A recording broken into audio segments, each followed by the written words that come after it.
दीपक्त्यादिगुणार्णवं यतीन्द्रप्रवणं वन्दे रम्यजा मातरं मुनिं रम्यजा मातृयोगीन्द्रपादरेखामयं सदा तदा यत्तात्मसत्तादिं रामानुजमुनिं भजे लक्ष्मीनाथसमारम्भां नादयामुनमध्यमाम् अस्मदाचार्यपर्यन्तां वन्दे गुरुपरम्परां यो नित्यमच्युतपदाम्बुजयुग्मरुक्मा व्यामोहतस्तदितराणि तृणाय मेने अस्मद्गुरोर्भगवतोऽस्य दयैकसिन्धो रामानुजस्य चरणौ शरणं प्रपद्ये माता पिता युवतयस्तनयादिविभूतिः सर्वं यदेव नियमेन मतन्वयानाम् आद्यस्नः कुलपतेर्वगुलाभिरामं श्रीमत्ततङ्घ्रियुगलं प्रणमामि मूर्ध्ना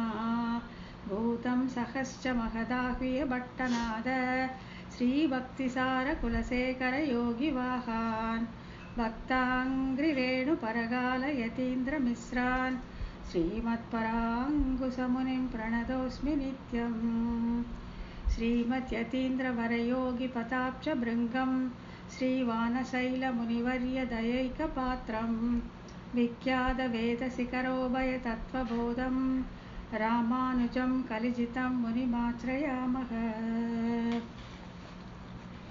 பணவாள் அரவணை பள்ளி பயில்பவர்க்கு எவ்வுயிரும் குணபோகம் என்று குறகை கதிவன் உரைத்ததுய்ய உணர் பாவின் உட்பொருள் ஒன்றும் அறியா உலகறிய மணவாளன் மாறன் மனமுரைத்தான் மண்முடும்பை வந்தே. நாயனார் திருவடிகளே சரணம். இப்போ போன வகுப்புல அதுக்கு முந்தில சுருக்கமா சொல்லிடுறேன். அதாவது இத திருவாய்மொழி சாமவேதத்திற்கு சமமானது அப்படின்னு பார்த்தோம். பொதுவாக சாமவேதம்னு சொன்னா எப்படி, எந்த சாமத்தோடு ஒக்கும் அப்படிங்கிற போது சாந்தோக்கிய சாமத்தோடு ஒக்கும் அப்படிங்கிறதுக்கு பல விதமான பிரமாணங்களை பார்த்தோம். அந்த சாந்தோக்கிய சாமத்திலுமே கூட உத்கீதம் என்கிற அந்த சாந்தோக்கியத்தின் சாரமாக இருக்கிற அந்த பகுதியோடு திருவாய்மொழி ஒக்கும் அப்படிங்கிறத பார்த்தோம். அது எப்படி அங்கிறதுக்கான பிரமாணங்களும் பார்த்தோம். அதாவது பிரணவத்தை ஒரு தொகையாக சொல்லாமல் அக்ஷரங்களாக பிரித்து அதிலும் அந்த எழுத்துக்களை மாறாடி அவர் ஊ என்னும் எழுத்திலே தொடங்கி இத் என்பதிலே முடித்திருப்பதால் திருவாய்மொழியானது உத்கீதத்தின் சாரம் அப்படின்னு பார்த்தோம். இதற்கு கூடுதல் பிரமாணமாக ஒரு ஒரு பெரிய ஒரு உலக குரு அப்படின்னு சொல்லக்கூடிய லோகாச்சாரியர் அப்படின்னு சொல்லக்கூடிய ஒருத்தர் கொடுத்த அந்த பிரமாணத்தை தனியாக எடுத்து காட்டுறார் நாயனார்.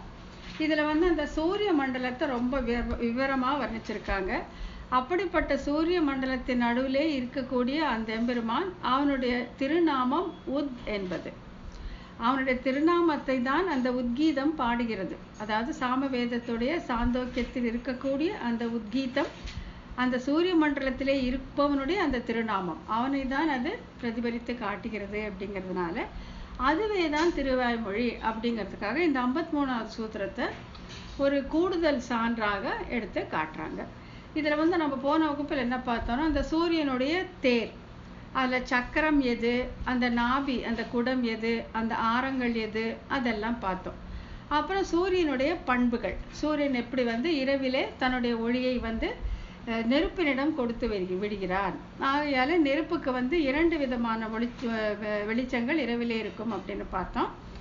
அப்புறம் சந்திரன் அவனுடைய கலைகளை தேவர்களும் பித்ருக்களும் புசித்து விடுவதால் அவன் ஒளி இழந்து போவதால் அந்த கலைகளை சூரியன் ஒவ்வொரு நாளும் ஒவ்வொன்றாக கொடுத்து அதனால்தான் அமாவாசையும் பௌர்ணமியும் வருகிறது அப்படிங்கிறத பார்த்தோம்.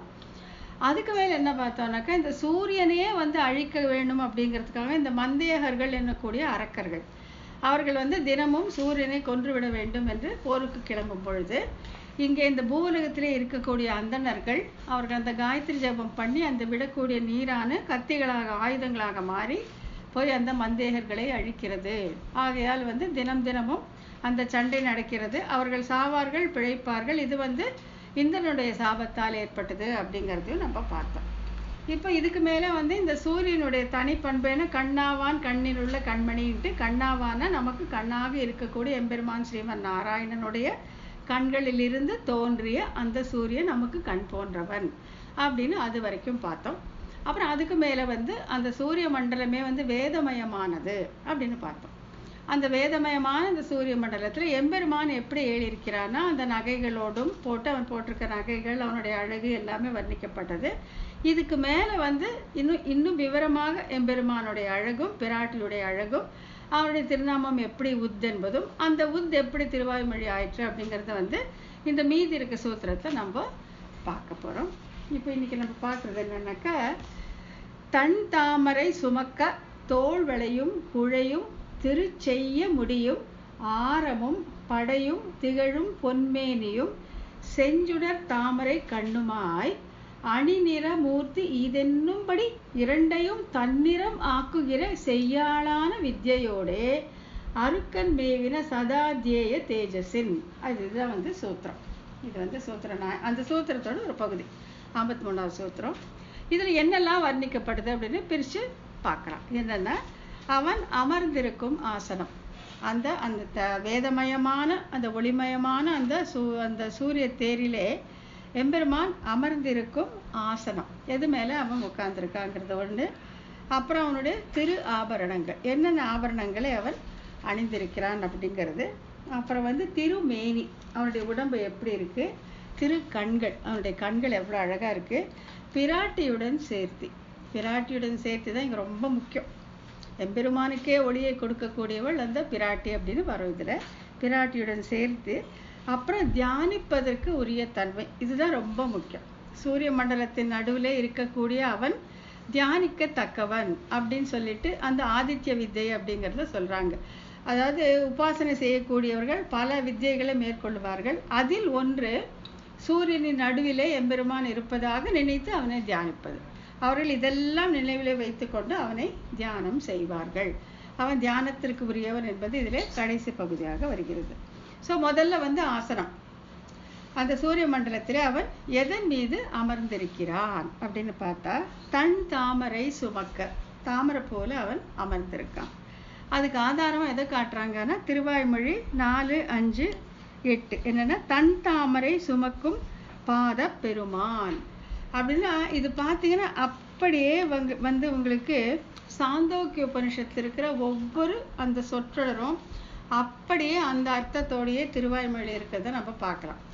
இப்போ திருவாய்மொழியில் அவர் என்ன சொல்கிறார், நம்மாழ்வார் என்ன சொல்கிறாருன்னா, தன் தாமரை சுமக்கும் பாத பெருமாள் அப்படின்ட்டு தாமரை மலர் அவருடைய திருவடிகளே தாங்கி இருக்கிறது அப்படின்னு சொல்கிறாங்க. அதை வந்து சாந்தோக்கியத்தில் என்ன சொல்கிறாங்க அப்படின்னா, சரசிஜாசன சந்நிவிஷ்டனா இருப்பவன்.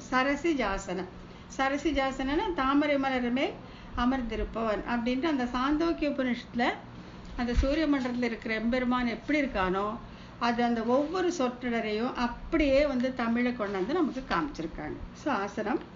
அடுத்தது திரு ஆபரணங்கள், அவன் என்னெல்லாம் நகை போட்டிருக்கான் அப்படின்னாக்கா, தோள் வளையும் குழையும் திருச்செய்ய முடியும் ஆரமும் படையும் திகழும். இது இந்த நகையெல்லாம் அவன் போட்டிருக்கான். அதுக்கு ஒன்னொன்றுக்கும் சொல்கிறாங்க பாருங்க. என்னன்னாக்கா, தோள் வளையும் குழையும் பெரியாழ்வார் திருமொழியில் பெரியாழ்வார் நமக்கு சொல்லி காமிச்சிருக்கார். அது என்ன, இதில் என்ன வருது, சாந்தோக்கிய உபநிஷத்தில் பார்த்தீங்கன்னாக்கா, கேயூரவான் மகர குண்டலவான் என்பதை சொல்கிறது. அப்படியே கேயூரமும் மகர குண்டலமும் அணிந்திருப்பவன் அப்படியே தோள்வளையும் குழையும் அப்படின்னு தமிழ் அழகாக சொல்லியிருக்காரு. அடுத்தது திருச்செய்ய முடியும் ஆரமும் படையும், அது திருவாய்மொழியிட சொல்லியிருக்காரு. அது வந்து கிரீட்டி ஹாரி திருத சங்க சக்கர, அப்படியே அந்த சாந்தோக்கிய உபநிஷத்தில் என்ன சொல்லியிருக்கோ அது அப்படியே வந்து தமிழ் சொற்றொடர்கள்லாம் ஆழ்வார்கள் நமக்கு காட்டி கொடுத்துருக்காங்க. இதுலேயே நமக்கு தெரியுது இல்லையா, அந்த சாந்தோக்கிய உபநிஷத்தில் அந்த உத்கீதம் பகுதி தான் திருவாய்மொழி ஆயிற்று அப்படிங்கிறது நமக்கு தெரியுது. அடுத்தது திருமேனி, அவனுடைய திருமேனி எப்படி இருக்கும் அப்படிங்கிறத சொல்கிறாங்க. பொன்மேனி அவனுடைய பொன்மேனி ஆரமும் படையும் திகழ என்று மேலே கூறப்பட்ட ஆபரணங்கள் திகழ. இப்போ முன்ன சொன்ன மாதிரி அந்த கேயூரம் மகர குண்டலம் ஆகாரம் எல்லாம் போட்டுட்டு இருக்கக்கூடிய அந்த திருமேனி எப்படி இருக்குன்னா, பொன்மேனி கண்டேன், 3ஆம் திருவந்தாதியில் ஆழ்வார் சொல்ற மாதிரி பொன்மேனி கண்டேன் என்கிறபடி சாந்தோக்கிய உபனிஷத் வாக்கியத்தில் சொல்லப்படுவது போல காட்சி தருகிறார். சாந்தோக்கிய உபனிஷத்துல என்ன சொல்லியிருக்காங்க, அந்த சூரிய மண்டலத்து நடுவே இருக்க பரமபுருஷன் எப்படி இருப்பான்னாக்கா, சூரியன் நடுவில் பொன்மயமா எந்த புருஷன் யோகிகளால் காணப்படுகிறானோ, யோகிகள் அவனை பார்க்கிறாங்க, யோகிகளால் காணப்படுகிறானோ அவன் பொன்மயமான மீசை உடையவனாகவும் பொன்மயமான திருக்குழலை உடையவனாகவும் அவனுடைய நகம் முதல் எல்லா உறுப்புகளும் பொன்மயமானவையே, பொன்மயமான திருமேனியுடன் காட்சி தருகிறான் பரமபுருஷன். அது சாந்தோக்கிய உபநிஷத்துல அந்த சொற்றொடர் அப்படியே இருக்கு. எப்படி சொல்றாங்கன்னாக்கா,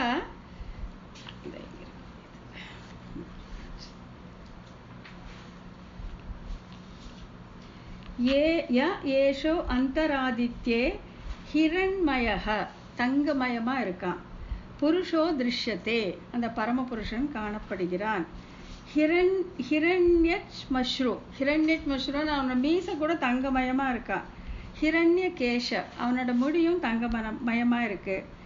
ஆப்ரணகா சர்வ ஏவ ஸ்வர்ண, எல்லாமே அவன் நகம் முதல் கொண்டு எல்லாமே தங்கமயமாக இருக்கு. அப்படிதான் அப்படின்னு இருக்கான்ட்டு சாந்தோக்கிய உபநிஷத்தை சொல்லி இருக்கிறத அப்படியே இங்க பொன்மேனி கண்டேன் அப்படின்போது எல்லாம் அவன் தங்கமயமாக இருக்கிறான் அப்படின்னு சொல்றாங்க. அப்புறம் கண்கள், பரமபுருஷனுடைய கண்கள் தான் ரொம்ப அவனை அடையாளம் காட்டி கொடுக்கக்கூடியது. இவன் தான் பரமபுருஷன் என்று அடையாளம் காட்டி கொடுக்கறதே அண்டலர்ந்த செந்தாமரை பூ போல இருக்கக்கூடிய அவனுடைய கண்கள் தான். அதை இப்படி சொல்றாங்க. எப்படின்னா, அஞ்சுடர் வெய்யோன் அந்நிடம் தேர் தோன்றாததால் அப்படின்னு திருவாய்மொழியிலும், செஞ்சுடர் தாமரை கண் செல்வனும் வாரானால் அப்படின்ட்டு அவனுடைய கண்கள் தாமரை மலருக்கு ஒப்பிடப்பட்டிருக்கு என்றபடி அந்த சூரிய மண்டலத்தில் எழுந்தருளிருக்கிற இறைவனை நினைத்தே உபனிஷத் இந்த வார்த்தைகளை சொல்கிறது. அந்த எந்த பரமபுருஷன் அந்த சூரிய மண்டலத்தில் இருக்கிறானோ அவனை நினைத்து தான் உபனிஷத் சொல்கிறது, அவனை பார்த்து தான் உபனிஷத் சொல்கிறது. உபனிஷத்தில் சொல்லப்பட்டது ஆழ்வார்கள் அப்படியே நமக்கு தமிழ்ல கொடுத்துருக்காங்க. அது என்ன சொல்லியிருக்காங்க, அவனுடைய கண்களை பற்றி சாந்தோக்கியத்தை என்ன சொல்லியிருக்கேன்னாக்கா, காலையில் கதிரவனுடைய ஒளியால் மலர்ந்த தாமரை எங்கனம் விளங்குமோ பரம்பொருளான அந்த நாராயணனுடைய திருக்கண்களும் அங்கனமே இருக்கின்றன. காலங்காத்தால் அந்த இளம் சூரியன் கதிர்கள் விழுந்து மலரும் அந்த தாமரை எப்படி இருக்குமோ அதே போன்றதே எம்பெருமான் ஸ்ரீமன் நாராயணனுடைய கண்கள் அப்படின்ட்டு சாந்தோக்கிய உபனிஷத் சொல்லியிருக்கு. அது என்ன சொல்றாங்கன்னா, தஸ்ய யதா கப்யாசம் புண்டரீக மேவ மக்ஷினி, அந்த தண்டினால் நீரை உறிஞ்சி சூரிய கிரணங்களால் மலர்ந்த அந்த தாமரை போன்ற கண்களை உடையவன் எவனோ அவனே பரமபுருஷன் அப்படின்னு சாந்தோக்கியத்தை சொல்லியிருக்கு. அதையே தான் ஆழ்வார்கள் தங்களுடைய பாசனங்களை சொல்லி செந்தாமரை கண்ணன், அந்த சுடரால் மலர்ந்த கண்களை போன்றவன் அப்படின்னு சொல்றாங்க. அப்புறம் பிராட்டியுடன் சேர்த்து, இது ரொம்ப முக்கியம். தாயார் எங்க இருந்தாலும் பெருமாளோட தான் அகல இல்லே நிறையும் என்று சொல்லி கூடவே தான் இருப்பான். அவன் பரமபதத்தில் இருந்தாலும் யூகத்தில் இருந்தாலும் எங்க இருந்தாலும் பிராட்டியுடன் சேர்த்து நித்தியமானது. அதனால்தான் அவன் திருமால் ஸ்ரீனிவாசன் அப்படின்னு சொல்றோம். அது என்னன்னா, அணிநிற மூர்த்தி ஈதென்னும்படி இரண்டையும் தன்னிறம் ஆக்குகிற செய்யாளான வித்யை போலே அப்படின்னு சொல்றாங்க. இந்த செய்யாளான வித்யை, செய்யாள்னா அந்த அவளுடைய மேனியுடைய பிரகாசம், அவ இருக்கிற இடத்தையே ஒளிமயமாக செய்யக்கூடியவள் அந்த செய்யாள். வித்யை அப்படிங்கிறது அவள் தாயாருடைய பேரு. செய்யாளான வித்யை, அந்த ஒளிமயமான திருமேனியை வைத்துக்கொண்டு அந்த வித்யை என்ற பெயருடைய அந்த தாயார் தன்னுடைய மேனி ஒளியாலே இருக்கும் எல்லா இடத்தையும், தான் இருக்கும் இடத்தை பிரகாசப்படுத்தக்கூடியவள் அப்படிங்கிறது சொல்ல வராங்க. இப்போ இது ரெண்டா பிரிச்சு பிராட்டியின் திருமேனி ஒளி, பகவானின் திருமேனி ஒளின்னு ரெண்டு காலம் போட்டிருக்கோம். முதல்ல பிராட்டியின் திருமேனி. திருக்கண்டேன், மூன்றாம் திருவந்தாதில் சொல்றது என்ன சொல்றேன்னா, திருக்கண்டேன். அதாவது அந்த மூணு ஆழ்வார்கள்ல ஒருத்தர் வையம் தகழியா வார்க்கடலே நெய்யாகன்று, அன்பே தகழியா ஆர்வமே நெய்யாகன்ட்டு அந்த அவர்கள் ரெண்டு பேரும் ஏத்தின அந்த விளக்கொளியில் மூணாவதான பேயாழ்வார் திருக்கண்டேன், அந்த பெருமாளையும் தாயாரையும் நான் சேவித்தேன் அப்படின்னு சொல்றாங்க. திருக்கண்டேன் என்று தன் திருமேனி ஒளியால் முதலில் காணப்படுபவள் அவதான் ஃபர்ஸ்ட் தெரிவாளாம். ஏன்னா அவளுடைய உடம்பு அப்படி ஒரு வெளிச்சமாக ஒளிமயமாக இருக்கும். செய்யதோர் ஞாயிற்றை காட்டி ஸ்ரீதரன் மூர்த்தி இது என்னும் திருவாய்மொழி என்று சூரிய மண்டலத்தில் வசிக்கிறவளான தன்னுடைய திருமேனின் ஒளியின் பரப்பாலே சிவந்த ஒளியாலே ஒப்பற்றதா இருக்கிறபடியை கண்டு சிறீதரனுடைய வளைவு என்று கலங்கி சொல்லும்படி இறைவனுடைய திருமேனியும் சூரிய மண்டலம் ஆகிய இரண்டையும் தன்னிறமாக செய்பவள். அவளை பார்த்தா எப்படி இருக்குமா, ஐயோ இது சாட்சாத் அந்த பரமாத்மாவுடைய ஒளியோ அப்படின்னு நினைக்கிற அளவுக்கு அவனுடைய திருமேனிக்கும் தான் இருக்கக்கூடிய அந்த சூரிய மண்டலத்திற்கும் சேர்த்து ஒளியை தருபவள் இந்த பிராட்டி. அவள் அங்கே எழுந்தருளி இருக்கிறார். பார்த்த உடனே ஐயோ சாட்சாத் பரமாத்மா தானோ பரமபுருஷன் தானோ அப்படின்ட்டு அப்படி ஒரு ஒளியை உடைய திருமேனி, தான் இருக்கும் அந்த சூரிய மண்டலத்தையும் அவள் வெளிச்சமாக்குகிறாள் அப்படின்னு சொல்றாங்க. இது அப்புறம் செய்யாளான வித்யை, இந்த சிவந்த நிறத்தை உடைய பிராட்டி. அது வெறும் பொன்னிறம் இல்லை, தாமரை மலர்லே பிறந்தவை இல்லையா, அந்த நிறம் மனம் குளிர்த்தி எல்லாமே இருக்கும். அது சேர்ந்ததுனால ஒரு சிகப்பு நிறம் கலந்த ஒரு பொன்னிறம் தாயாருடைய திருமேனி. செய்யாளான வித்யை, பொன்னிறமான நிறத்தை உடையவள், கமல மலர் மேல் இருக்கும் செய்யாள்.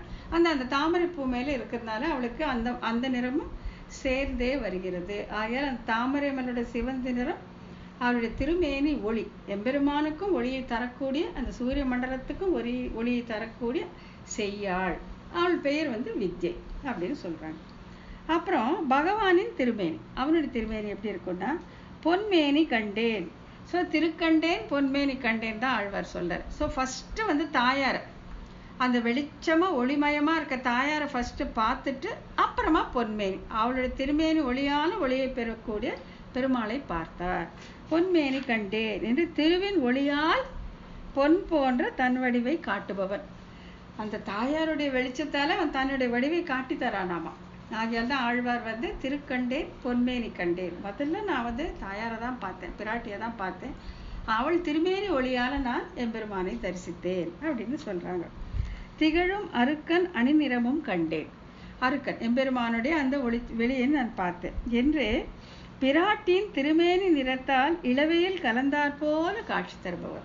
இப்ப எம்பெருமானுடைய திருமேனி வண்ணம் என்ன, கருப்பு கார்மேனி இல்லையா, அந்த மழை மேகம் எப்படி கருப்பா இருக்குமோ அப்படிப்பட்டவர். அந்த கரு மேகத்துக்கு இடையே மின்னல் தோன்றினால் அது ஒரு அழகா இருக்கும். அந்த கருப்பும் அந்த ஒளியும் தேன்றி கண்களுக்கு ஒரு பெரிய விருந்தாக இருக்கும். அப்படி தன்னுடைய கருப்பு நிறத்தோட இந்த பிராட்டியினுடைய அந்த ஒளியும் சேர்ந்ததாலே அந்த கருமையும் ஒளியும் சேர்ந்த ஒரு அழகான திருமேனியோடு இருக்கக்கூடிய எம்பெருமான் அப்படின்னு சொல்றாங்க. இப்போ இந்த பிராட்டியுடன் சேர்த்து இதுக்கு மேல என்ன சொல்றாங்கன்னாக்கா வித்யை என்னும் பிராட்டியுடன் கூடியவன் இவன். இப்போ இந்த தாயார் என்ன சொன்னோம், செய்யாளான வித்யை. செய்யாள்னா என்ன, அந்த ஒளியும் சிகப்பு நிறமும் கலந்த அந்த நிறத்தை உடைய அந்த செய்யாள், அவளுடைய பெயர் வித்யை. அவளுடன் கூடியிருக்கும் எம்பெருமான். வித்யை என்னும் பிராட்டியுடன் கூடியவன், அவளோடைய கூடியிருக்கக்கூடியவன். வித்யை கொடுப்பவனும் சூரிய பகவானிடம் இருப்பவன். வித்யை கொடுப்பவன் அந்த ஆதித்ய வித்யை கொடுப்பவன் அவன்தான். அவனே தான் சூரிய பகவானிடம் இருப்பவன். அவன் தான் சூரிய நடுவில் இருக்கிறான். பிராட்டை துணையாக உடையவனும் சூரியனிடம் இருப்பவனும் என்றும் உள்ளவனான என்னை அப்படின்னு தானே சொல்றான். பெருமாளே சொல்லிக்கிறான், வேற பிரமாணமே வேண்டாம். என்ன சொல்றான், பிராட்டியை துணையாக உடையணும், அவள் இல்லாம நான் கிடையாது, நான் இல்லாம அவ கிடையாது. மலரும் மனமும் போல மணியும் ஒளியும் போல பிரியாமல் இருப்பவர்கள் சேர்த்தி. பிராட்டை துணையாக உடையவனும் சூரியனிடத்தில் இருப்பவனும் என்றும் உள்ளவனான என்னை, எப்பவும் இருக்கும் என்னை என்று தன்னை அறிவிப்பவன். அவனே சொல்லிக்கிறான், பெருமானே சொல்றான். அப்ப இதுக்கு மேல நமக்கு பிரமாணம் என்ன தேவை? ஆயர் சூரிய மண்டலத்தில் இருக்கான், பிராட்டியோட இருக்கான், அவளுடைய ஒளியால் தன்னுடைய திருமேனிக்கும் ஒளியை பெற்றுக்கிறான், அந்த வித்யோட சேர்ந்தே இருக்கான், நித்தியமாக இருக்கான், சூரிய மண்டலத்தே இருக்கான். இப்படி நினைத்து என்னை தியானம் செய்யுங்கள் அப்படின்னு சொல்லி கொடுக்கிறான். அடுத்தது பிராட்டியுடன் கூடிய பரமாத்மா தியானிக்கத்தக்கவன் என்று கூறும் பிரமாணங்கள். சரி இருந்துட்டே போட்டுமே, சூரிய மண்டலத்துல நீ இருந்துக்கோ, பிராட்டியோட இருந்துக்கோ, செய்யாளான வித்யோட இருந்துக்கோ, எங்களுக்கு என்ன பிரயோஜனம்? இப்படி என்னை தியானித்து நீங்கள் என்னை அடையலாம் அப்படிங்கிற அவனே தியானிக்கத்தக்கவன் அப்படிங்கிறத அடுத்த பகுதியில் சொல்றாங்க. என்ன சொல்றாங்கன்னா, அவன் தியானிப்பதற்கு உரிய தன்மை. எதற்காக இந்த செய்யாளான வித்யோடு கூடிய அந்த எம்பெருமானை எப்படி தியானிக்க வேண்டும், எதை கொண்டு தியானிக்க வேண்டும், எதனால் தியானிக்க வேண்டும் அப்படின்னு பார்த்தா, அருக்கன் மேவின சதாத்யேய தேஜஸின், அதுதான் சூத்திரத்துடைய அடித்தலை. அருக்கன் மேவிய சதாத்யேய தேஜஸின் அப்படிங்கிறது என்னன்னா, அருக்கன் மேவின. அருக்கன் மேவின அப்படின்னா வானிடை அருக்கன் மேவி நிற்பார்க்கு என்று சூரிய மண்டலத்தின் நடுவே வசிப்பவனாக தியானிக்கப்பட வேண்டும். அருக்கன் வானிடை, வானத்துல அருக்கன்னா சூரியன், அது நடுவில் மேவி நிற்பார்க்கு, அந்த சூரியன் நடுவில் இருப்பவர்க்கு அப்படின்னு சொல்லி பெரிய திருமொழியில திருமங்கையாழ்வார் சொல்லியிருக்கார். இதுக்கு பிரமாணம் என்ன அப்படின்னு பார்த்தா, ஏஷோ அந்தராதித்யா, ஆதித்யனுக்கு நடுவில் இருக்கான். ஆதித்ய நடுவில் இருக்கு அப்படின்னு சொல்றது சாந்தோக்கிய உபனிஷத். அதையே என்ன சொல்றாங்கன்னாக்கா அருக்கன் மேவி நின்ற, அந்த சூரியனுக்கு நடுவில் இருக்கான் அப்படின்னு அப்படியே அதை சொல்றாங்க. இதுல மாற்றமே கிடையாது. சூரிய நடுவில் எந்த புருஷன் பொன்மயமாய் யோகிகளால் காணப்படுகிறானோ அவன், யோகிகள் அவனை தரிசிக்கிறார்கள். அவனை அதையே தியானம் பண்ணி பண்ணி பண்ணி சூரியன் நடுவிலே அவன் பொன்மயமான மீசையோடு, பொன்மயமான முடியோடு, நகத்திலிருந்து உடம்பெல்லாம் பொன்னாக, அப்பொழுது அலர்ந்த தாமரை மலர் போன்ற கண்களோடு, செய்யாளான பிராட்டியோடு இருப்பதாக யோகிகள் அவனை சூரிய மண்டலத்தின் நடுவிலே காண்கிறார்கள் அப்படின்னு சொல்ல வராங்க.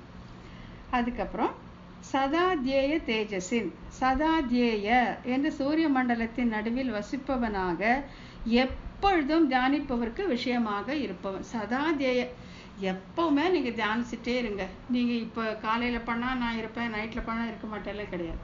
நீங்க எப்பெல்லாம் தியானம் பண்ணுகிறீர்களோ எப்பவுமே நீங்கள் தியானம் பண்ணும்படி நான் அங்கே இருக்கிறேன். சதாத்யேய, எப்பவுமே நான் அங்கே இருப்பேன். சூரிய மண்டலத்தின் நடுவில் வசிப்பவனாக எப்பொழுதும் தியானிப்பவர்களுக்கு விஷயமாக இருப்பவர். இவங்க தியானிப்பது விஷயமாக அவன் எப்பவுமே அங்க இருப்பான், அப்பவே இருப்பான். பிரம்மம் என்று பெயர் உள்ள பறவை ஒன்று பொன்னிறம் உள்ளது என்று இவன் ஒளியால் சூரியன் பிரகாசிக்கிறான் என்று தியானிக்கத்தக்கவர். இப்போ சூரியனுக்கு ஒளி நம்ம பார்த்தோம், எவ்வளவு பார்த்தோம் இல்லையா? தன்னுடைய ஒளி இரவில் நெருப்பிடம் கொடுத்து வருகிறான். சந்திரனுடைய கலைகள் வளர்வதற்கு இவனே எல்லாம் பார்த்தோம். அப்பேற்பட்ட ஒளி அது இவனிடம்தான் அவன் பெறுகிறான். இந்த எம்பெருமானிடம் இருந்துதான் சூரியன் கூட அந்த ஒளியை பெறுகிறான் என்று தியானிக்கத்தக்கவன் அப்படின்னு சொல்றாங்க. இப்ப எம்பெருமான் அங்க இல்லைன்னா அந்த சூரியனுக்கு அந்த ஒளி இருக்காது. ஏஷ அந்தராதித்ய, ஆதித்யனுக்கு அந்த சூரியனுக்கு நடுவுல இருந்து அவனுக்கு ஒளியை தருபவன் அப்படின்னு நம்ம தியானம் பண்ணணும் அப்படின்னு சொல்றாங்க. பிரம்மம் என்று பெயர் உள்ள பறவை பொன்னிறம் உள்ளது. இது ஒரு உருவகப்படுத்துவது, ஒரு பறவை. இவன் ஒளியால் சூரியன் பிரகாசிக்கிறான். இவன் இருக்கிறதுனாலதான் சூரியன் பிரகாசிக்கிறான் அப்படின்னு சொல்லி இங்க அந்த சரீரி பாவம் நம்ம முதலேருந்து பார்ப்போம் இல்லையா? இவன் அங்கே சரீரியாக இருக்கிறான். யாரு? எம்பெருமான். பிராட்டியோடு கூடிய எம்பெருமான் அங்கே சரீரியாக இருக்கிறான். அவனுடைய சரீரமாக சூரியன் இருப்பதால் இவனுடைய பிரகாசத்தால் அவன் பிரகாசிக்கிறான் அப்படின்னு சொல்றாங்க. உலக காரணனான பகவானுடைய உபாசிக்கத்தக்க அந்த ஒளியை தியானம் செய்கிறோம். அதுதான் இது காயத்ரி ஜபம். தத் சவித்துர் வரேண்யம் சொல்றாங்க இல்லையா? அதுதான் என்னன்னா, உலக காரணனான பகவானுடைய உபாசிக்கத்தக்க அந்த ஒளியை நான் தியானம் செய்கிறேன் அப்படின்ட்டு தினமும் அதை ஜபிக்கிறாங்க. வேதங்களில் சொல்லப்பட்டதாயும் சிறந்ததாயும் உபாசிக்கத்தக்கதாயும் உள்ள சூரியனின் சம்பந்தப்பட்ட ஒளியாக வேதங்கள் சொல்கின்றன. உயர்ந்த ஒளியாலே விரல் நுனி வரையிலும் பொன்னாகவும் தாமரை கண்ணனாகவும் என்று பேரொளிமயமாக இருப்பவன் என்று தியானிக்க வேண்டும். அதேதான் இப்ப நம்ம கொஞ்சம் முன்னால பார்த்த எந்த உருவத்தை தியானிக்க வேண்டும்னா இந்த பொன்னிற மீசையும் பொன்னிற உடலும் தாமரை போன்ற கண்களும் அப்படி நினைத்துதான் அவனை தியானிக்க வேண்டும். வேதங்களில் சொல்லப்பட்டதா, இவன் வேதங்களால் தானே அறியப்படுகிறான், வேதங்களால் அறியப்படுகிறான். சிறந்தது, உபாசிக்கத்தக்கது. இப்ப நம்ம ஒரு பொருளை உபாசிக்கணும்னா அந்த பொருளுக்கு அந்த தகுதி இருக்கணும். எதையோ நம்ம உபாசிச்சு நமக்கு என்ன பிரயோஜனம் இல்லை. உபாசிக்கத்தக்கதாயும் சூரியன் சம்பந்தப்பட்ட ஒளியாகவும் வேதங்கள் சொல்கின்றன. அவன் அந்த சூரியன் நடுவிலே இருக்கிறான் என்று வேதங்கள் சொல்கிறது. அப்புறம் இந்த உயர்ந்த ஒளியால் விரல் நுனி முதல் தங்கமயமாக இருப்பவன் என்று அவனை உபாசிக்க வேண்டும் அப்படின்னு இன்னொரு வாட்டி அதை இது பண்றாங்க. அப்புறமா இதுக்கான பிரமாணங்கள் எல்லாம் இருக்கு. நம்ம என்னெல்லாம் நம்ம ஆழ்வார்களுடைய பாசுரங்களை பார்த்தோமோ அத்தனைக்குமான பிரமாணங்கள் இங்கே பின்னால இருக்கு. அடுத்தது இதுக்கு மேல இவ்வளோ சொல்லியாச்சு. சூரிய ரதம் சொல்லியாச்சு, அதுல சூரியனோட சிறப்பு சொல்லியாச்சு, அது நடுவில் இருக்க எம்பெருமான் சொல்லியாச்சு, அவனுடைய திருமேனி, அவனுடைய கண்கள், அவனுடைய ஆசனம், அவனுடைய நகைகள், அவனுடைய கூட இருக்கும் பிராட்டியுடன் சேர்த்து எல்லாம் பார்த்தாச்சு. இப்படியாக தியானிக்கத்தக்கவன் எல்லாம் சொல்லியாச்சு. இப்போ திருவாய்மொழிக்கும் இந்த உத்கீதத்துக்கும் சாமி எப்படி இதில் கொண்டாந்து நம்ம கனெக்ட் பண்ணுவோம் அப்படிங்கிறத பார்க்கணும். இப்படி இவ்வளவு தூரம் வர்ணிக்கப்பட்ட அந்த எம்பெருமானுடைய திருநாமம் உத். அவன் பேர் வந்து உத். அவனே தான் இந்த உத்கீதத்தால் அறியப்படுபவன். அந்த உத்கீதம் தான் திருவாய்மொழி ஆயிற்று அப்படின்னு கொண்டாந்து இந்த சூத்திரத்தை முடிக்க போறாங்க. இதை பார்த்தலாம்.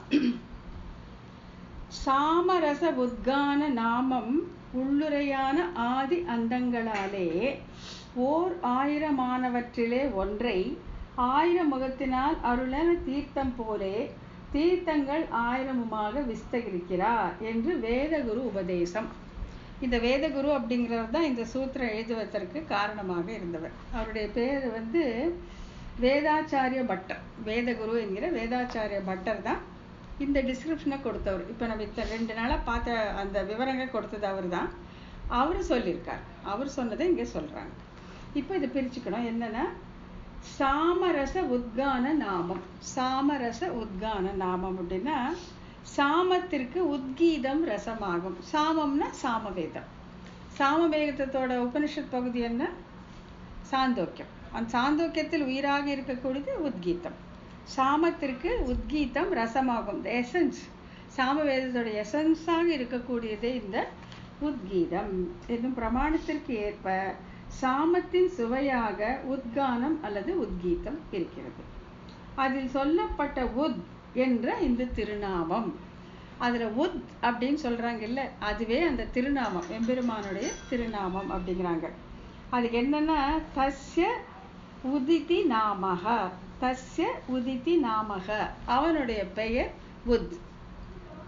எவனுடைய பெயர்? இப்போ இவ்வளோ நேரம் பார்த்தோம் இல்லை, அந்த சூரிய மண்டலத்து நடுவிலே இருக்க அந்த பொன்மயமான புருஷனுக்கு பேர் என்னன்னா உத். அவனுடைய பேர் உத். அதனால தான் உத்கீதமே அவனை காட்டி கொடுப்பதால் அந்த பகுதி உத்கீதம் எனப்பட்டது அப்படின்னு சொல்ல வராங்க. அதில் சொல்லப்பட்ட உத் என்ற இந்த திருநாமம் அப்படின்னு சொல்றாங்க. உள்ளுரையான ஆதி அந்தங்களாலே அப்படின்னா, இந்த உத் என்ற திருநாமம் திருவாய்மொழிக்கு உள்ளுரை பொருள் ஆயிற்று எவ்வாறெனில்.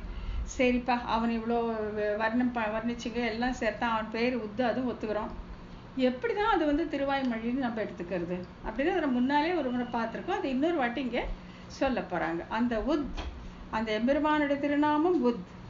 அவன் தான் உத்கீதத்தால் காண்பிக்கப்படுபவன். அந்த உத்கீதம் தான் திருவாய்மொழி ஆயிற்று அப்படிங்கிறத இன்னொரு வாட்டி காட்டி கொடுக்குறாங்க. எப்படின்னாக்க, ஆதியையும் முடிவையும் உடையதாலே. ஆதியையும், ஆதினா பிகினிங், முடிவுனாக்க எண்ட் இல்லைங்களா? இப்போ ஆதியில என்ன சொல்ல, உயர்வர உயர்நலம் உடையவன் எவன் அவன்ட்டு முதல் அக்ஷரம் வந்து ஊ. கடைசி பாசுரத்தின் கடைசி லெட்டர் எழுத்து என்னன்னா பிறந்தே, பிறந்தார் உயர்ந்தே, தே அப்படின்னு வரும். அது பிரிச்சிங்கன்னா இத் பிளஸ் ஏன்னு வரும். ஸோ முதல் எழுத்து ஊ, கடைசி எழுத்து இத். அதனால இதுதான் உத்கீதம் அப்படின்னு காமிச்சு கொடுப்பதற்காக தான் நம்மாழ்வார் அந்த மாதிரி அமைத்தார் அப்படின்னு இன்னொரு வாட்டி சொல்ல வராங்க. ஆதியையும் முடிவையும் உடையதாலே. திருவாய்மொழியின் ஆதி, ஃபர்ஸ்ட் முதல் பாசுரம், முதல் சொல் உயர்வர. இதில் முதல் எழுத்து எது? ஊ. திருவாய்மொழியின் முடிவு, இறுதி பாசுரம், இறுதி சொல்ல உயர்ந்தே. இதில் இறுதி எழுத்து இத் பிளஸ் ஏ, அதனால இத். இந்த முதல் எழுத்தையும் கடைசி எழுத்தையும் எழுத்துனா உத் அப்படின்னு வரும். ஏன்னா நம்மாழ்வார் வந்து வேறு எப்படி வேணா அவருடைய பாசுரங்களை அமைச்சிருக்கலாம். அவருக்கு என்ன கஷ்டமே இல்லை. இது அந்த உத்கீதம் தான். இது உத்கீதம் தான் திருவாய்மொழி அப்படின்னு காண்பிக்கிறதுக்காக அவர் தன்னுடைய திருவாய்மொழியில முதல் எழுத்தை உ என்றும் கடைசி எழுத்தை உத் என்றும் வைத்து இது உத்கீதம் தான் அப்படிங்கிறத காமிச்சு கொடுத்திருக்கார். ஆக உகாரமும் தகாரமும் உத் என்பதை காட்டித் தருவதாக திருவாய்மொழி இருப்பதால் ஆதி அந்தங்களாலே என்றபடி, by beginning and in end, இந்த ரெண்டும் எடுத்து நம்மாழ்வார் வந்து திருவாய்மொழி உத்கீதம் தான் அப்படிங்கிறத காட்டி கொடுத்திருக்கார் அப்படின்னு சொல்றார். அப்புறம் அதுக்கு அடுத்து என்ன சொல்றாங்கன்னாக்க, ஓர் ஆயிரமாவற்றில் ஒன்றே, ஓர் ஆயிரமாய் அவற்றிலே ஒன்றே, ஓர் ஆயிரமாய் உலகேழு அளிக்கும் பேராயிரம் என்று திருவாய்மொழி என்கிறபடியிலே ஒரு திருப்பெயரே ஆயிரமாக நின்று உலகத்தை பாதுகாக்க வல்ல பெயர்களில் ஒரு திருப்பெயரே. இப்போ நீங்கள் கேட்கலாம், எம்பெருமானுக்கு ஆயிரம் ஆயிரம் ஆயிரம் எத்தனையோ திருநாமங்கள் இருக்கு இல்லையா? அப்படி இருக்கும்பொழுது ஒரு பெயரை மட்டும் நம்ம எப்படி எடுத்துக்கலான்னு, அவருடைய ஒரு பெயரே போதும் நம்மை காப்பதற்கு அப்படின்னு சொல்கிறாங்க. அப்போ அந்த ஒரு திருநாமம் எது எடுத்துக்கிறாங்கன்னா உத் அப்படிங்கிறத எடுத்துக்கிறாங்க. ஆயிரம் ஆயிரம் ஆயிரம் பேர் உள்ளவர்கள் தான் எம்பெருமான் இல்லைன்னு இல்லை. ஆனால் இந்த உத் என்கிற அந்த ஒரு திருநாமமே நம்மை காப்பாற்றும். அவருடைய ஒரு திருநாமமே நம்மை காப்பாற்றும். இங்கே வந்து அதனால் அந்த உத் அப்படிங்கிற அந்த திருநாமத்தை மட்டும் அந்த திருநாமத்தை எடுத்துக்கொள்கிறார். ஆயிரம் முகத்தினால் அருளின தீர்த்தம் போலே, ஆயிரம் முகத்தினால் அருளி மந்திரத்து இழிந்த கங்கை என்கிறபடி இங்கே வந்து கங்கை எக்ஸாம்பிளாக கொண்டாடுறாங்க. கங்கை வந்து மேலேருந்து இழியும் போது ஒரே ஆறாக இறங்கி பல கிளைகளாக பிரிந்து ஓடி மக்களுக்கு வாழ்வை அளிக்கிறாள் அப்படின்னு சொல்கிறோம் இல்லையா? ஆயிரம் முகத்தினால் அருளி மந்திரத்து இழிந்த கங்கை என்றபடி ஒரே கங்கை உலகம் தூய்மை அடையும் பொருட்டு ஆயிரம் முகமாக பெருக்கெடுத்து ஓடுவதை போல் அந்த எக்ஸாம்பிளை சொல்றாங்க. எப்படி கங்கை ஒரு முகமாக இறங்கி ஆயிரம் கிளைகளாக பிரிந்து உலகத்தை வாழ வைப்பது போல இந்த உத் என்ற ஒரே திருநாமம் ஆயிரம் பாசுரங்களாக பிரிந்து மக்களை வாழ வைக்கிறது அப்படின்னு சொல்லிட்டு இங்க கங்கையும் திருவாய்மொழியும் ஒப்பிட்டு காட்டுறாங்க. தீர்த்தங்கள் ஆயிரமாக என்று விஸ்தரிக்கிறார். தீர்த்தங்கள் ஆயிரம்னா என்றபடி மிகச்சிறந்த ஆயிரம் பாசுரங்களாக விரிந்தன என்றபடி. கங்கை ஒரே ஆறாக கீழே இறங்கி பல கிளைகளாக ஆயிரம் கிளைகளாக பறந்து சென்று உயிர்களை காப்பது போல இந்த உத்கீதம் என்கிற ஒரே திருநாமம் திருவாய்மொழி 1102 பாசுரங்களாக வடிவெடுத்து ஆத்மாக்களை காப்பதற்காக பிரவாகித்து ஓடுகிறது அப்படின்னு சொல்றாங்க என்று வேதகுரு உபதேசம். இதுதான் வந்து இங்கே உபதேசம். இதுதான் அந்த வேதகுரு நமக்கு உபதேசம் பண்ணியிருக்கார். திருவாய்மொழி 1000 திருப்பாசுரங்களாக விவரிக்கிறார் என்று வேதகுரு வேதாச்சாரிய பட்டர் உபதேசிக்கிறார். அவருடைய உபதேசத்தை வச்சுதான் இந்த சூத்திரம் 53வது சூத்திரம் வந்திருக்கு. இதுல வந்து ரொம்ப விரிவா வந்து அந்த உத்கீதம் தான் திருவாய்மொழி அப்படிங்கிறத ரொம்ப விரிவாக விவரிப்பதற்காக, இந்த பிரமாணத்தோட இதை காட்டுவதற்காக ரொம்ப விரிவாக போய் சூரிய மண்டலத்தை எடுத்து அதுக்கெல்லாம் போய் கம்ப்ளீட்டாக எடுத்து அவனுடைய திருநாமம், ஏன்னா ஒரே வாரத்தில் சொல்லிட்டு போயிருக்கலாம். சூரிய மண்டலத்தில் இருக்கக்கூடிய அவனுடைய பெயர் உத், அந்த உத்கீதம் தான் திருவாய்மொழி ஆயிடுச்சுன்னு ஒரே லைனில் முடிச்சுட்டு இருக்கலாம். ஆனால் என்னென்னா இவ்வளோ தூரம் சொல்லி இதை வந்து மறுக்கவே முடியாது. ஏன்னா எல்லாம் வந்து உபனிஷத்துலேருந்து எடுத்திருக்காங்க. சாந்தோக்கிய உபனிஷத்துலேருந்து எத்தனையோ உபனிஷத்துலேருந்து எடுத்து இதிகாச புராணங்கள்லேருந்து எடுத்து எல்லாத்துக்கும் பிரமாணங்களோட இதுதான் சூரிய மண்டலம், இதுதான் குதிரை, இதுதான் சக்கரம், இதுதான் தேரு, இதுதான் உள்ள இருக்க பெருமாள், இவதான் பிராட்டி, அவனோட பேரு உத்து, அந்த ஒரு பெயரை வச்சுட்டு தான் இந்த உத்கீதம் அதுவே திருவாய்மொழியாக வந்ததுன்னு சொல்லும்போது யாரும் வந்து இதை மறுத்து சொல்ல முடியாது. மறுத்து சொல்லணும்னா அதுக்கு நம்ம காட்டணும், நம்ம எவிடன்ஸ் காட்டினா தான் அதை மறுத்து சொல்ல முடியும். அதற்காக தான் வந்து இந்த உத்கீதமே திருவாய்மொழி அப்படிங்கிறதுக்காக இவ்வளவு தூரம் வந்து இதை விவரிச்சு காட்டியிருக்காங்க. ஆக எவ்வுலகத்து எவ்வவையும் என்ற சூத்திரம் முதல் 39வது சூத்திரத்திலிருந்து இந்த சூத்திரம் வரை இறுதியாக இவ்வாழ்வார் அருளி செய்த 4 பிரபந்தங்களும் நான்மறைகள் என்பதையும் முதல்ல அதை தான் காட்டிட்டாங்க இல்லையா? அவர் செஞ்ச 4 திவ்ய பிரபந்தங்கள் 4 வேதங்களுக்கு சமமானது என்பதையும், இந்த நான்மறைகளுக்கு அங்க உபாங்கங்கள் இவை என்பதும் அதுவும் பார்த்துட்டோம் இல்லையா?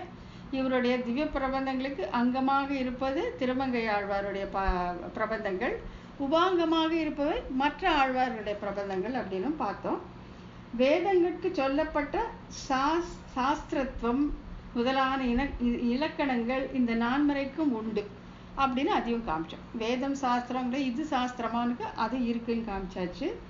இவற்றை இவர் அருளி செய்தார் என்றதால் இவற்றினுடைய என்றும் உளவாம் தன்மைக்கும் இவை ஒருவரால் செய்யப்படாதவை என்று கூறுவதற்கும் ஒருவித குற்றமும் சாராமையும். இப்ப நம்மாழ்வார் அருளி செய்தார் அப்படிங்கிறதுனால வந்து வேதத்துக்கு ஈக்குவல் சொல்ல முடியாம போகுமோ அப்படிங்கிறது இல்லைன்னு ரொம்ப விவரமா பார்த்தோம். அதாவது வேதம் வந்து அப்பௌருஷேயம், ஒருவரால் சொல்லப்பட்டதல்ல, ஆனால் திருவாய்மொழி ஒருவரால் சொல்லப்பட்டது அப்படிங்கும் போது அப்போ இது வேதத்துக்கு சமமானது இல்லையோ அப்படிங்கும் போது அப்படி இல்லை. எப்படி கல்பத்தின் ஆதியில பிரம்மன் வாயிலாக வேதங்களை வெளியிட்டானோ அதே போல திருவாய்மொழியை நம்மாழ்வார் வாயிலாக வெளியிட்டதால் இதுவும் அப்பௌருஷேயம் தான் அப்படின்னு சொல்லி அதையும் நம்ம பார்த்தோம். அப்புறம் வந்து இவற்றின் இன்ன பிரபந்தம் இன்ன வேதத்தோடு ஒக்கும், அதுவும் பார்த்தோம் இல்லைங்களா. ரிக்வேதத்தோடு ஒத்தது திருவிருத்தம், யஜுர்வேதத்தோடு ஒத்தது திருவாசிரியம், அப்புறம் அதர்வணத்தோடு ஒத்தது பெரிய திருவந்தாதி, இது சாமவேதத்தோடு ஒத்தது திருவாய்மொழி அப்படிங்கிறத நம்ம பார்த்துட்டோம் என்பதையும், அவற்றில் சாமவேதத்தோடு ஒக்கும் என்ற திருவாய்மொழி சாமவேதத்தில் சிறந்ததான சாந்தோக்கிய சாம உபனிடத்தை ஒக்கும் என்பதையும் அருளி செய்தாராயிற்று. இது வரைக்கும் என்னெல்லாம் பார்த்தோம் அப்படின்னு சொல்லிட்டு, வேதத்தோடு எப்படி ஒக்கும் இந்த திருவாய்மொழி அப்படிங்கிறத பல சர்ச்சைகளை கிளப்பி அதற்கு பதில் சொல்லி அதெல்லாம் சமாதானப்படுத்தி, இது வேதத்துக்கு சமமானது தான், அதில் எந்த விதமான ஐயமும் கிடையாது அப்படிங்கிறத இது வரைக்கும் நிரூபித்து வச்சாங்க. இப்போ இதுக்கு மேலே இப்போ வேத உபபிரமணங்கள் அப்படின்னு சொல்லுவோம். இப்போ வேதத்தை நம்ம நேரடியாக படிக்கிறதோ புரிஞ்சுக்கிறதோ கொஞ்சம் கஷ்டம். அதனால் வேத உபபிரமணங்கள் அப்படின்னு சொன்னாக்க இதிகாச புராணங்கள் தான் வேத உபபிரமணங்கள் அப்படின்னு சொல்லுவோம். இப்போது இந்த திருவாய்மொழி வேதத்துக்கு மட்டும் சமமானதல்ல, வேத உபபிரமணங்களோடும் ஒக்கும் அப்படிங்கிறத அடுத்த சூத்திரத்தில் நம்ம பார்க்க போகிறோம். சூத்திரம் 54. இதுவரை இப்பிரபந்தங்கள் 4ற்கும் வேதங்களோடு ஒப்புமை சொல்லப்பட்டது. இது வரைக்கும் வேதத்தோடு ஒக்கும் அப்படிங்கிறத சொன்னோம். இனி இவற்றுக்கு வேத உபபிரமணங்களோடு உள்ள ஒப்புமை இந்த சூத்திரத்தில் சொல்லப்படுகிறது. அதாவது இதிகாச புராணங்களோடு திருவாய்மொழிக்கு இருக்கக்கூடிய ஒப்புமை அது சொல்ல போகிறாங்க. என்னன்னா, அன்றைக்கே ஸ்வரூப குண விபூதி சேஷ்டிதங்களை விசதமாக்குகிற பாஞ்சராத்திர புராண இதிகாசங்கள் போலே நீல பாரூப உக்தி தெரிய சொன்ன வேத உபபிரமணம் என்பார்கள் அப்படிங்கிறது சூத்திரம். இப்போ இதில் இவங்க என்னெல்லாம் சொல்ல போகிறாங்க அப்படின்னு சொன்னாக்கா, பாஞ்சராத்திரம் எடுத்துப்பாங்க, இதிகாச புராணங்கள், திருவாய்மொழி இதை எடுத்துப்பாங்க. இதில் பாஞ்சராத்திரத்தில் என்னெல்லாம் சொல்லியிருக்கு, இதிகாச புராணங்களை என்னெல்லாம் சொல்லியிருக்கு, திருவாய்மொழி என்னெல்லாம் சொல்லியிருக்கு அப்படின்னு சொல்லிட்டு, இது எப்படி திருவாய்மொழி இந்த வேத உபபிரமணங்களான இதிகாச புராணங்களுக்கும் ஒக்கும் அப்படிங்கிறத இதில் கொண்டாட போகிறாங்க. ஒன்றுன்னா பார்த்துக்கலாம். இந்த சூத்திரத்தை கீழ்கண்டவாறு பிரித்து பொருள் கொள்ள வேண்டும். ஸ்வரூப குணங்களை விசதமாக்குகிற பாஞ்சராத்திரம் போலேயும், விசதமாக்குகின்றன அப்படியே நல்ல தெளிவாக சொல்லக்கூடியது, தெளிய வைக்கிற, தெளிவிக்கிறன்னு வச்சுக்கலாம். ஸ்வரூப குணங்களை அதாவது பரமாத்மாவுடைய ஸ்வரூபத்தையும் அவனுடைய குணங்களையும் விசதமாக்குகிற, தெளிவாக்குகிற பாஞ்சராத்திரம் போலேயும். பாஞ்சராத்திரம் பகவத் சாஸ்திரம், சாக்ஷாத் கிருஷ்ண பகவானே சொன்னது, அது ஒரு பாஞ்சராத்திர ஆகமம் ஆச்சுங்களா. ஸோ அந்த பாஞ்சராத்திர ஆகமத்தில் எதெல்லாம் நமக்கு சொல்கிறாங்கன்னா, ஸ்வரூப குணங்களை விசதமாக்கிற பாஞ்சராத்திரம் போலேயும். பாஞ்சராத்திரத்தில் எம்பெருமானுடைய என்னெல்லாம் சொல்லுது, ஸ்வரூப குணங்களை, அவனுடைய உருவத்தையும் குணங்களையும் சொல்கிறது. விபூதியை விசதமாக்கிற புராணங்கள் போலேயும். விபூதினா அவனுடைய செல்வம், அவனுடைய சொத்து, அவனுடைய ஐஸ்வர்யம், நித்திய விபூதி என்ன, லீலா விபூதி என்ன, எல்லாம் அவனுடைய சொத்து. அதை விசதமாக்குகிற, அதை தெளிவாக்குகிற புராணங்கள் போலவும். புராணங்களும் நீங்கள் இதெல்லாம் பார்க்கலாம். சேஷ்டிதங்களை விசதமாக்கிற இதிகாசங்கள் போலேயும். சேஷ்டிதங்கள் அவனுடைய லீலை, அவதாரம் பண்ணி அவன் எத்தனை லீலை எல்லாம் பண்ணுறா இல்லையா, அந்த லீலையை தெளிவாக்குகிற இதிகாசங்கள் போலேயும். நீல பாரூப உக்தியை தெரிய சொன்ன இத்திருவாய்மொழியை வேத உபபிரமணங்கள் என்பார்கள். நீல பாரூப உக்தின்னு அவன் அந்த அர்ச்சா விக்கிரகத்தோட இந்த உலகத்தில் இருக்கிற அதை சொல்லக்கூடிய திருவாய்மொழி அதோட ஒக்கும். இப்போ பாஞ்சராத்திரம் ஒன்று சொல்லுச்சு, புராணம் ஒன்று சொல்லுது, இதிகாசம் ஒன்று சொல்லுது, திருவாய்மொழி ஒன்று சொல்லுது.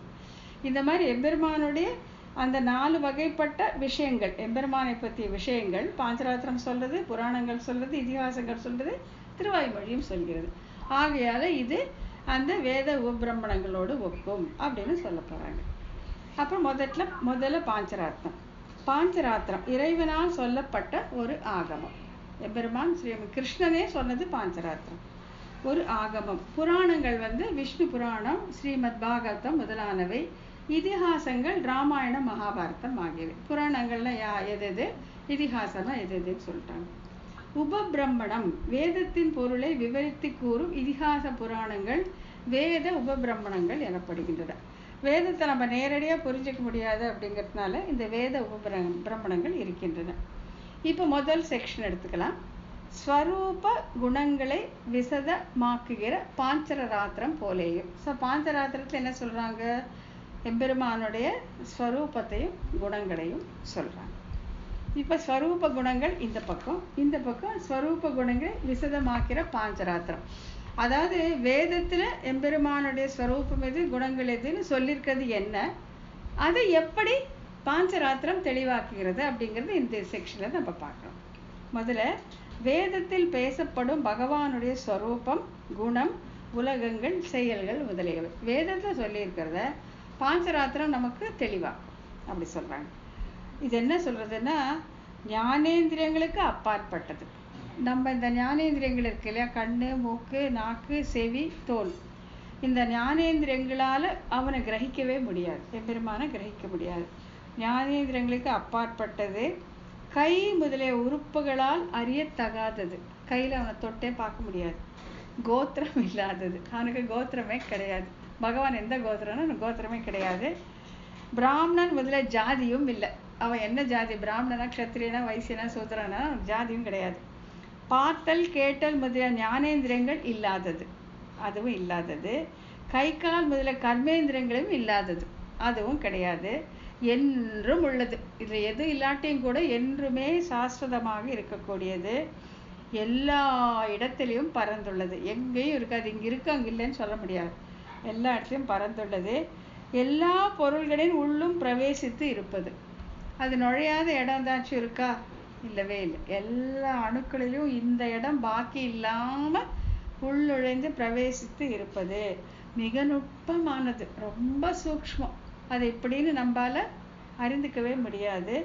இப்படிப்பட்டது எதுவோ அதுதான் அக்ஷரம் என்று சொல்லால் சொல்லப்பட்டது. அக்ஷரம் தேயாதது, மறையாதது, அழியாதது அக்ஷரம். அதுதான் அக்ஷரம் என்னும் சொல்லால் சொல்லப்பட்டதுட்டு. அந்த அக்ஷரம் என்கிற சொல்லால் சொல்லப்பட்ட அந்த பரபிரம்மம் என்னெல்லாம் குணங்களை உடையது அப்படின்ட்டு இந்த பேராகிராஃப்ல சொல்லியிருக்கு வேதம். ஆச்சுங்களா? பிரம்ம ஞானம் உடையவர்கள் யாதொரு அக்ஷரத்தை உலகத்திற்கு காரணமாக பார்க்கிறார்களோ, இந்த பிரம்ம ஞானின்னு சொல்றாங்க இல்லையா, பிரம்மத்தை அறிந்தவர்கள், அவர்கள் தான் இந்த அக்ஷரத்தை இந்த உலகத்திற்கு காரணமாக பார்க்கிறார்கள். இந்த அக்ஷரம் என்று பெயர் கொண்ட அந்த பரபிரம்மத்தினிடம் இருந்துதான் இந்த அண்டம் தோன்றியது என்று பிரம்ம ஞானிகள் அறிந்து கொள்வார்கள். இன்ஃபேக்ட் யார் இதை தெரிஞ்சுக்கிறாங்களோ, யார் இந்த அண்டத்திற்கு காரணம் அந்த அக்ஷரம் என்பதுதான் என்று எவன் ஒருவன் உணர்கிறானோ அவன் பிரம்மஞானி. அப்படி வச்சுக்கிறான். பிரம்மமானது என்றும் நிலைத்துள்ளது, ஞானமயமானது, தேச காலம் முதலியவர்களில் அடவிடப்படாது. அதை அது போன ஜெனரேஷன், அடுத்த ஜெனரேஷன் எல்லாம் சொல்ல முடியாது, இந்த காலத்தை சேர்ந்ததுன்னு சொல்ல முடியாது, இந்த நேரத்தில் இருக்குன்னு சொல்ல முடியாது. நிலையான ஞானமானது அதுதான் பிரம்மம் அப்படின்னு சொல்லி எதில் சொல்லியிருக்கு? வேதத்தை சொல்லியிருக்கு. இப்போ இதை பாஞ்சராத்திரத்தை எப்படி விளக்கி இருக்கிறாங்க அப்படிங்கிறத நம்ம பார்க்கணும். இந்த ஸ்வரூபம், குணங்கள் பாஞ்சராத்திரத்தில் விளக்கப்படும் விதம். இப்போ நம்ம ஃபர்ஸ்ட் காலம்ல பார்த்தது என்ன?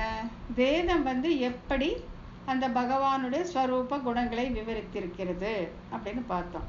அதை விசதமாக்குவது, அதை தெளிவாக்குவது எது? பாஞ்சராத்திரம். ஸோ பாஞ்சராத்திரத்தை என்ன சொல்லியிருக்காங்க நம்ம பார்க்க போறோம். ஸ்வரூபம், உயர்ந்த அந்த பரம்பொருளின் ஸ்வரூபத்தை என்னிடமிருந்து கேள் அப்படின்னு சொல்றாங்க. ஏன்னா சூக்ஷ்மமானது, ரொம்ப நுண்ணியது, எல்லாம் அறிந்தது, அவன் எல்லாமே அதுக்கு தெரியும், அப்படியே எல்லாவற்றையும் தாங்குகிறது. அதுதான் தாங்கும். அதான் நம்ம ஸ்ரீபாஷ்யத்துல பார்த்துருக்கோம், ஊடுபாவாக எது போகிறதோ அதுவே கார்கி உலகத்தை தாங்குகிறதுன்னு பார்த்துருப்பேன் இல்லையா? அதுதான் உலகத்தை தாங்குகிறது.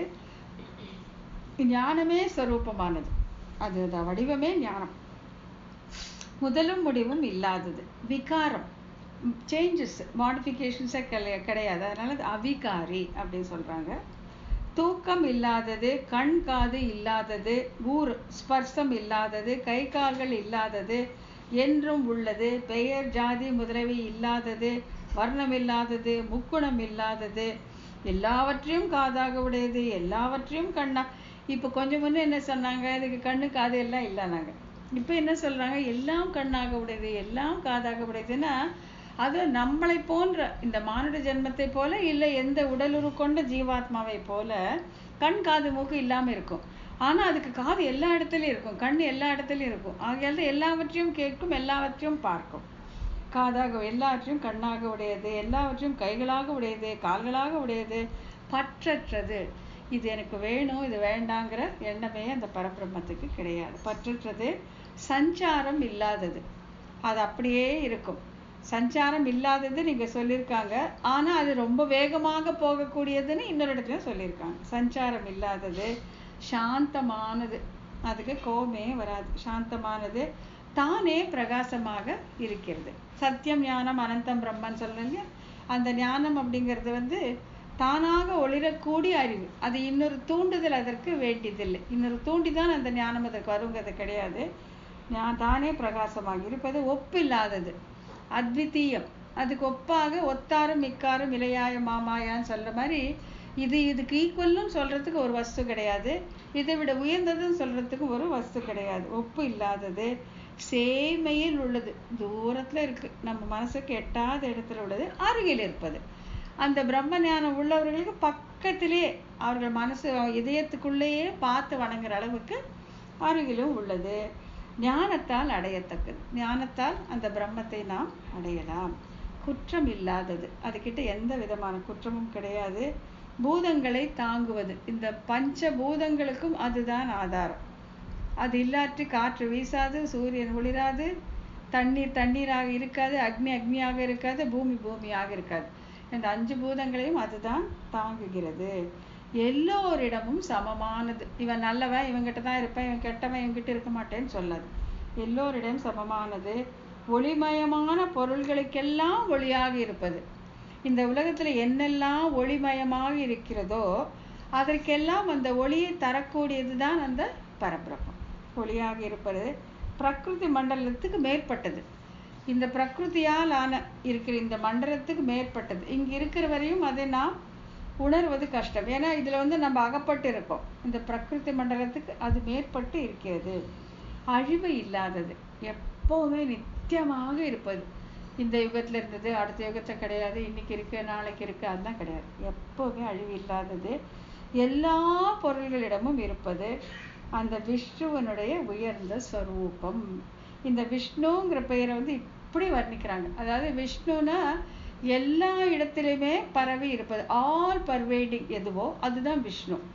அந்த சொல்ல இவ்வளவு அழகா இதெல்லாம் சொல்லியிருக்காங்க. இதுவே விஷ்ணுவின் ஸ்வரூபம். இதுதான் எல்லா இடத்திலும் ஒரு அணு நீக்கமர நிறைந்திருக்கும் அந்த பிரம்மத்தின் அந்த திருநாமம் தான் விஷ்ணு. அதுவே விஷ்ணுனுடைய உயர்ந்த ஸ்வரூபம். தன்னுடைய ஸ்வரூபத்தாலும் ஞானத்தாலும் அவன் எல்லா இடத்திலையும் பரவி இருப்பான். ஆகையால் தான் அவன் விஷ்ணு என்று சொல்லப்படுகிறான். அப்படின்ட்டு வேதத்துல சொல்லப்பட்ட அந்த பரம்பொருளுடைய ரூபத்தையும் குணத்தையும் பாஞ்சராத்திரத்துல இந்த மாதிரி விளக்கி இருக்கிறாங்க. அப்புறம் ஒருவித செயலும் இல்லாதது. அது என்ன செயல் செய்யும்? அது செயலே கிடையாது. பசி முதலியானவை இல்லாதது, அதுக்கு பசியும் கிடையாது. பழிக்கப்படாதது, அது பழிச்சா அதுக்கு என்ன வரப்போகுது? பழிச்சா அதுதான் கோபமே இல்லைன்னு சொல்லிட்டாங்களே, ஆக அதை பழிக்க முடியாது.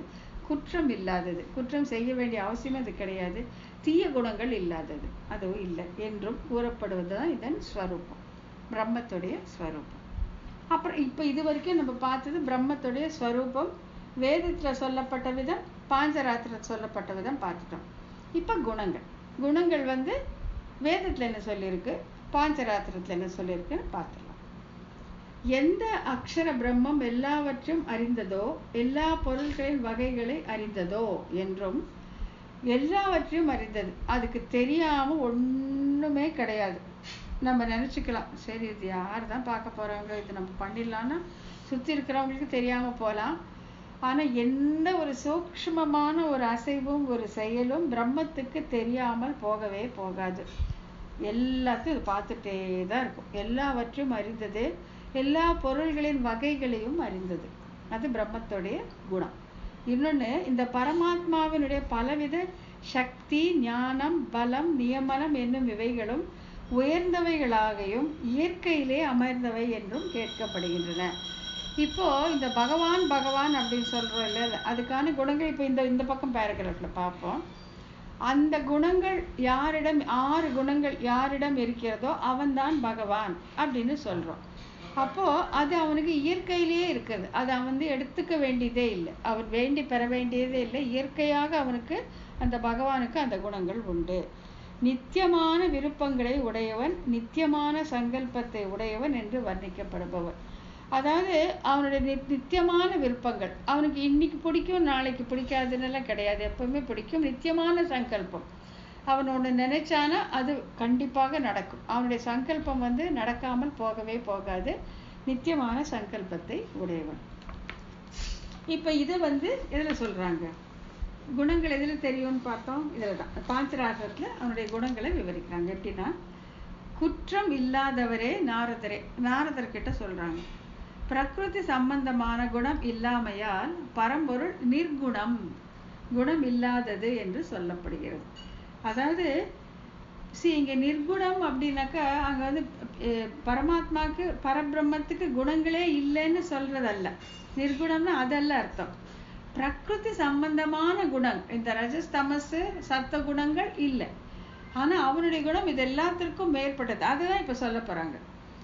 நிர்குணம் அப்படின்னு சொன்ன உடனே பிரம்மம் குணமற்றது அப்படிங்கிற முடிவுக்கு நம்ம போகக்கூடாது. இந்த பிரகிருதியில் உண்டான குணங்கள் அவனிடம் கிடையாது. குற்றம் இல்லாதவரே நாரதரே, பிரகிருதி சம்பந்தமான குணம் இல்லாமையால் பரம்பொருள் நிர்குணம் எனப்படுகிறது, குணம் இல்லாதது என்று சொல்லப்படுகிறது. அதனாலதான் இது குணம் இல்லாததுன்னு நம்ம இப்படிதான் புரிஞ்சுக்கிறோம், தவிர அது குணமே இல்லைன்னு சொல்லக்கூடாது.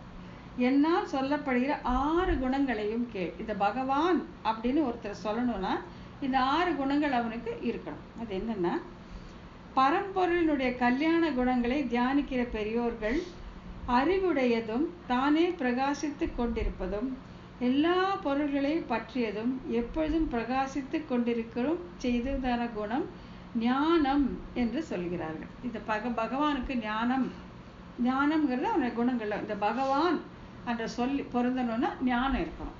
அந்த ஞானம் என்ன அப்படின்னு சொன்னாக்கா, பரம்பொருளினுடைய அறிவுடையதும் தானே பிரகாசித்து கொண்டிருப்பதும் எல்லா பொருள்களையும் பற்றியதும் எப்பொழுதும் பிரகாசித்து கொண்டிருக்கிறது தான் ஞானம்.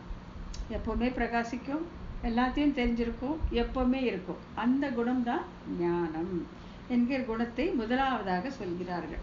ஸோ இந்த பரமாத்மா, இந்த பகவான் அப்படின்னு ஒருத்தர் சொல்லணும்னா முதல்ல அவங்களுக்கு இப்படிப்பட்ட ஞானம் இருக்கணும். எப்பவுமே பிரகாசிக்கிறது, எல்லா பொருள்களையும் அறிந்திருக்கிற அந்த ஞானம் இருக்கணும். அதை முதல்ல சொல்றாங்களா. அந்த ஞானம் பரம்பொருளுக்கு ஸ்வரூபமாகவும் குணமாகவும் சொல்லப்படுகிறது. அவனுடைய ஸ்வரூபமே ஞானம், அவனுடைய குணமும் ஞானம். அப்பேற்பட்ட ஒரு ஒப்புயர்வற்ற ஞானம் எம்பெருமானுக்கு. உலகத்திற்கு முதற் காரணமாக இருப்பது யாதொன்று உண்டோ அது சக்தி என்று சொல்லப்படுகிறது. ஞானம் முதல்ல, அடுத்தது சக்தி.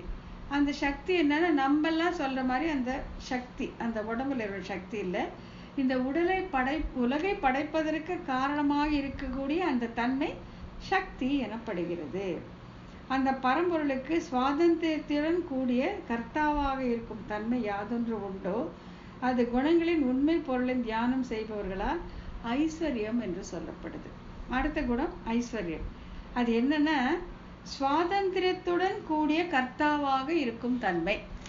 இப்போ கர்த்தா அப்படிங்கிறது தான் ஒன்று செய்கிறவங்க. இப்போ கர்த்தா ஒன்று இருக்கும், காரணம் ஒன்று இருக்கும். காரணம்னு நம்ம முந்தி பார்த்துருக்கோம், உபாதான பொருள், அப்புறம் சககாரி காரணம், கர்த்தான்னு எல்லாம் சொல்லுவாருங்களா. கர்த்தானா அதை நினைக்கிற முதல்ல அந்த ஐடியா யாருக்கு வருதோ அவனே கர்த்தா. இப்போ ஒரு பானையை செய்கிறோன்னா அதுக்கு குயவன் தான் கர்த்தா, மண் தான் உபாதான பொருள், அந்த சக்கரமும் தடியும் சககாரி காரணங்கள் உதாரணத்தை நம்ம அடிக்கடி பார்ப்போம். அந்த கர்த்தாவா இருக்கிற அவனுக்கு என்ன இருக்கணும்னா சுவாதந்திரம் இருக்கணும். அப்போதான் அவன் இஷ்டப்படி செய்யலாம். இல்லை அவன் தலை மேல ஒருத்தன் உக்காந்துட்டு இருந்தானா அவன் தன் இஷ்டப்படி செய்வானா, அவன் இஷ்டப்படி செய்வானா? இல்லை. ஆகையால அந்த சுவாதந்திரம், அந்த இருக்கு. சுவாதந்திரத்தோடு கூறிய கர்த்தா என்று எவனை தியானம் செய்கிறார்களோ அந்த குணத்திற்கு பெயர் ஐஸ்வர்யம். அதுக்கு பேர் தான் ஐஸ்வர்யம். ஐஸ்வர்யம் நம்ம பொதுவான இதுல செல்வம் அப்படின்னு வச்சுக்கிறோம். ஆனா எம்பெருமானுக்கு ஐஸ்வர்யம் எதுனா சுவாதந்திரியமான கர்த்தாவாக இருக்கக்கூடியது அப்படின்னு தியானிக்கப்படக்கூடிய அந்த குணம் ஐஸ்வர்யம் எனப்படுகிறது. அப்புறம் எப்பொழுதும் உலகத்தை படைக்கிற அவனுக்கு சிரமம் இல்லாம என்பது உண்டோ அது குணத்தினை தியானம் செய்பவர்களால் அப்பரம்பொருளுக்கு பலம் என்று குணமாக சொல்லப்படுகிறது. எப்பா நம்ம 1-2 பண்றதுக்குள்ளே நம்ம வெறுத்து போயிடும். இந்த அண்டத்தை படைக்கிறது, காக்கிறது, அழிக்கிறது ஒரு லீலையாக அவன் செய்கிறான். அப்படியே உட்கார்ந்த இடத்துல இருந்து அந்த சங்கல்பத்தினாலே செய்கிறான். இதனால அவனுக்கு அந்த அலுப்பு உண்டா, அந்த டயர்ட்னஸ் இருந்தாலும் அதில் ஒன்றுமே கிடையாது. அதே தான், அந்த குணத்தை தான் தியானிப்பவர்கள் பலம் என்று தியானிக்கிறார்கள் அப்படின்னு சொல்றது. அச்சுதன் என்ற மறுபெயருடைய அப்பரம்பொருள் உலகத்திற்கு முதற் காரணமாக இருந்தாலும் விகாரம் இல்லாதிருத்தல் என்பது யாதொன்று உண்டோ அது வீரியம் எனப்படும். இந்த வீரியம்ங்கிற குணம் என்னன்னு சொல்றாங்க. எம்பெருமானுக்கு இன்னொரு பெயர் என்ன? அச்சுதன். அந்த அச்சுதனுக்கு முதற் காரணமாக இருந்தாலும் விகாரம் இல்லாது இருத்தல், இது ரொம்ப முக்கியம். இப்போ நம்ம இந்த அண்டமே அவனுடைய சரீரம் அப்படின்னு சொல்றாரு. அவன் தான் சரீரி, இந்த அண்டமே அவனுடைய சரீரம்னு சொல்லும் பொழுது இந்த சரீரமாக அவன் இந்த ஸ்தாவர திரியக்கள் கலந்த இந்த அண்டமாக அவன் பரிணமிக்கும் போது அவனுக்கு விகாரம் ஏற்படுமானா ஏற்படவே ஏற்படாது. அவிகாரி, விகாரம் இல்லாமையே இருப்பான். அண்டத்துல பலதரப்பட்ட பொருட்களை அவன் படைத்த பொழுதும் அதற்கு அவனே உபாதான காரணமாக இருந்த பொழுதும், அதாவது பொருள் வகைய காரணமாக இருந்த பொழுதிலும் அவனுக்கு விகாரம் இல்லாமல் இருப்பான். விகாரம்னா மாற்றம், மாடிஃபிகேஷன்ஸ் இல்லாமல் இருக்கானோ அதுதான் வீரியம் அப்படிங்கிற குணமாகும். அப்புறம் உதவியை தேடாது தானே ஏதோ என்பது ஏதோ அது தேஜஸ். இப்போ இவ்வளோ பண்ணுறாங்கல்ல, இந்த பலம், ஐஸ்வர்யம், பலம், சக்தி, வீரம், தேஜஸ் எல்லாம் இருக்குதுங்க. இன்னொருத்தர் ஹெல்ப்பாக வச்சுப்பானா, அட தேவேந்திரா நீ கொஞ்சம் பாப்பா, நீ கொஞ்சம் பாப்பா, அவன் தானே எல்லாவற்றையும் செய்வான். அப்படிப்பட்ட குணம் தான் அவனுக்கு தேஜஸ் அப்படின்னு சொல்லப்படுகிறது. ஆகையால் இந்த 6 குணங்கள் எது விவரிக்கப்பட்டிருக்கிறதோ பாஞ்சராத்திரத்தை, அதை உடையவன் எவனோ அவனே பகவான், அவனே பரபிரம்மம், அவனே ஸ்ரீமன் நாராயணன் அப்படின்ட்டு வேதத்தில் சொல்லியிருக்கிறத இந்த பாஞ்சராத்திரம் விளக்குகிறது அப்படிங்கிறத நம்ம பார்த்துருக்கோம் இது வரைக்கும். இப்போ இதோட நிறுத்தி வச்சுக்கலாம், இந்த 3 நிமிஷம் தான் இருக்கு. ஆகையால இப்போ அதான் ஸ்வரூப குணங்களை விவரிப்பது பாஞ்சராத்திரம். அவனுடைய விபூதியை விசதமாக்குகிறது. அவனுடைய செல்வத்தை விவரிக்கக்கூடியது புராணம். சேஷ்டிதங்களை வர்ணிக்கக்கூடியது இதிகாசங்கள். அவனுடைய நீல பாரூப உக்தியை, அவன் அர்ச்சாவதாரத்தை விவரிக்கக்கூடியது திருவாய்மொழி அப்படின்னு பார்க்க போகிறோம். ஸோ இன்னைக்கு டைமில் நம்ம பார்த்துட்டோம். அதாவது எப்படி வேதத்தை சொல்லியிருக்கிறத விசதமாக்குகிறது, தெளிவாக்குகிறது எதுனா பாஞ்சராத்திரம் அப்படிங்கிற அந்த பகவத் சாஸ்திரம், அந்த ஆகமம் அப்படிங்கிறத நம்ம பார்த்துருக்கோம்.